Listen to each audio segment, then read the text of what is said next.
Ayan,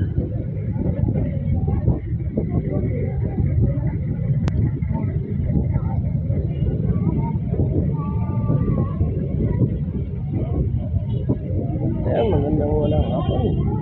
Kaibigan ko pa ang angkada. Ayan, nanggaling doon sa may sono kanina sa may tansa. Ayan, sa may tansa yung sono kanina. Tansa na putas po yun. So ngayon, ano na siya, wala na. Mahina na. Ano na siya na patay na ang sono.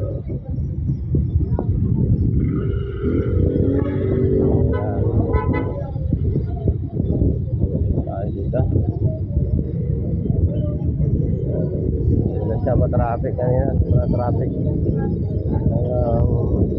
Dito nga pala tayo sa harapan ng Simbahan ng Malabon.